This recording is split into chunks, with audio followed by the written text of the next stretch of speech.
जय श्री कृष्ण, जय माताजी, हर हर महादेव, ओम नमः शिवाय। દેશમાં આવેલા દ્વાદશ જ્યોતિર્લિંગ વિશેમાં આપણે જાણશું. એમાં આપણે આજે 8મા નંબરના આવતા નાગેશ્વર જ્યોતિર્લિંગ વિશે આપણે જાણશું. આ નાગેશ્વર જ્યોતિર્લિંગ એ શબ્દયાત્રા કરીએ તો પશ્ચિમ ભારતનું 5મું અને ગુજરાતનું બીજું જ્યોતિર્લિંગ છે. પ્રાચીન ઓળખ આની દારૂકા વન તરીકે ઓળખાય છે. પશ્ચિમ ગુજરાતમાં સૌરાષ્ટ્ર પ્રદેશના વાયવ્ય કિનારા પરના દ્વારકા બેટ દ્વારકા વચ્ચેના માર્ગ પર લગભગ સમાંતર આવેલું નાગેશ્વર ગુજરાતનું એક મહત્વપૂર્ણ અને પ્રસિદ્ધ શિવાલય છે. તે શિવપુરાણમાં વર્ણવવામાં આવતા કેટલાક પૌરાણિક મંદિરોમાંનું એક તેમજ દેશના 12 સ્વયંભૂ જ્યોતિર્લિંગ પૈકીમાં 8મા સ્તોત્રમ 10મા ક્રમનું ગુજરાતનું બીજું તથા ભારતમાં સમુદ્ર તટે આવેલા 3 રામેશ્વર સોમનાથ પૈકીનું એક જ્યોતિર્લિંગ છે. ભગવાન શિવના સહસ્ત્ર નામોમાં એક નાગેશ્વર નામ પણ છે, જેનો સામયિક અર્થ નાગના ઈશ્વર, શાબ્દિક અર્થ સર્પના દેવતા અને આધ્યાત્મિક અર્થ શિવ દ્વારા વિષ્ણુરૂપી દુષ્કૃત્યોમાંથી મુક્તિ પામવું એવો થાય છે. રુદ્ર સંહિતામાં શિવને દારૂકા વનને નાગેશ્વરમ તરીકે ઓળખવામાં આવે છે એમ પણ મનાય છે.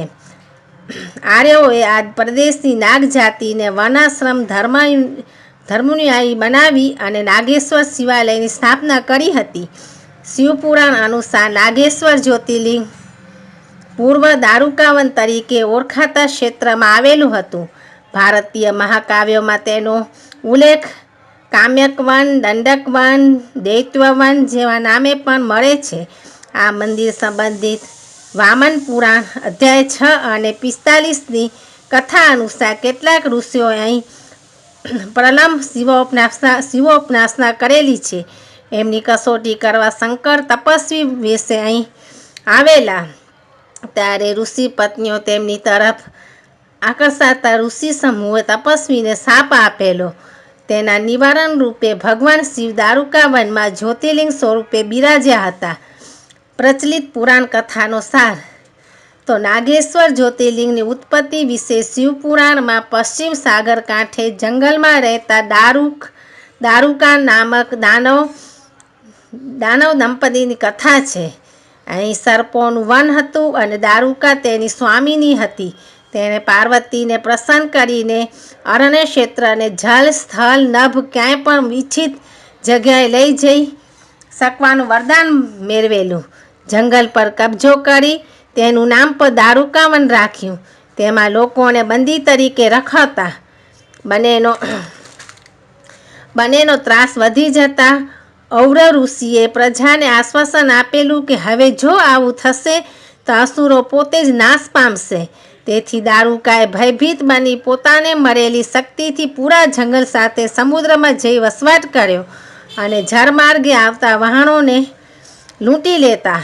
તેમાં એક વખત મોટા નૌકા કાળાને પકડી બધાને કેદી બનાવી દીધા. તેમાં સુપ્રિય નામે પરમ શિવોપાસક વણિક વેપારી અને તેના સાથીઓ પણ હતા.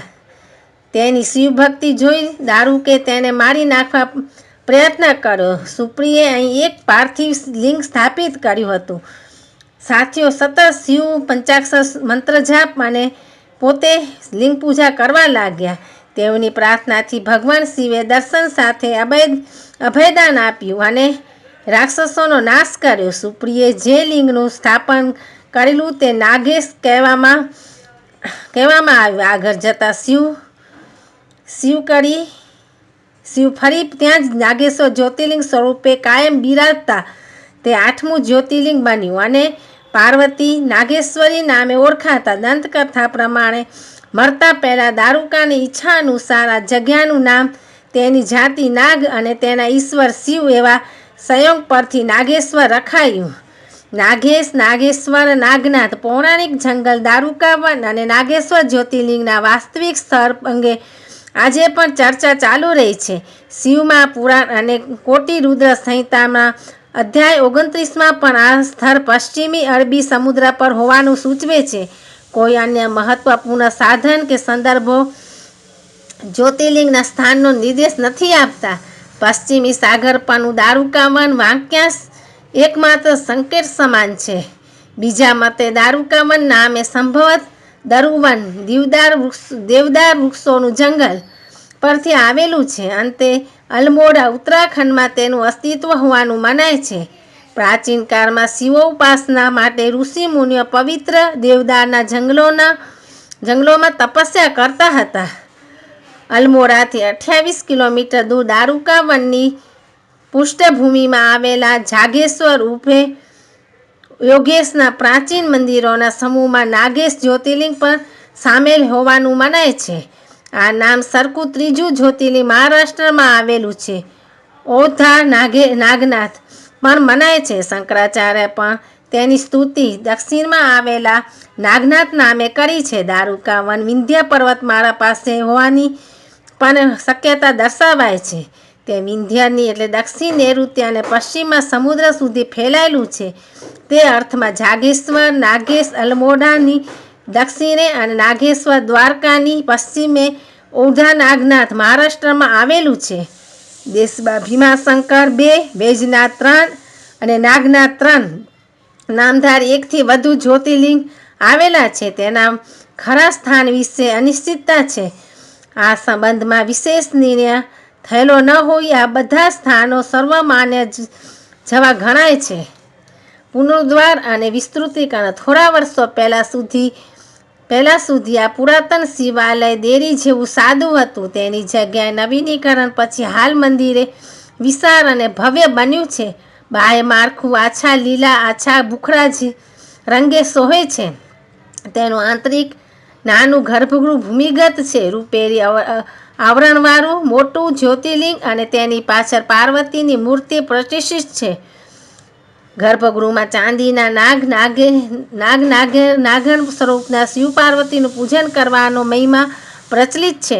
નાગેશ્વર જ્યોતિર્લિંગનું આધુનિક મંદિર ભગવાન શિવની વિશાળ પ્રતિમા સરોવર ઉદ્યાન સહિતનું દારૂકાવન વગેરેના નવનિર્માણ પાછળ T series brand super cassette ઇન્ડસ્ટ્રીઝના સ્થાપક માલિક અને કેસેટ કિંગ તરીકે ઓળખાતા ગુલશન કુમાર 1956થી 97નો ફાળો અગ્રેસર છે. 1996માં એમણે પુનરુદ્ધાર શરૂ કરાવ્યો, પરંતુ તેના બીજા જ વર્ષે એમનું અવસાન થતાં એમના પરિવારે ગુલશન કુમાર ચેરિટેબલ ટ્રસ્ટના ઉપક્રમે લગભગ 1.25 કરોડના ખર્ચ નવનિર્માણ આગળ ધપાવી 2002માં પૂરું કરાવ્યું હતું. મંદિરની બાજુમાં જ ભગવાન શિવની વિશાળ મનોહર પ્રતિમાનું સ્થાપન અને થોડે દૂર નાના તળાવ સાથેના સુંદર બગીચાનું નિર્માણ કરવામાં આવ્યું છે, જે આ શાંત સ્થળનું મુખ્ય આકર્ષણ છે. જરાશય ઉદ્યાન પરિસર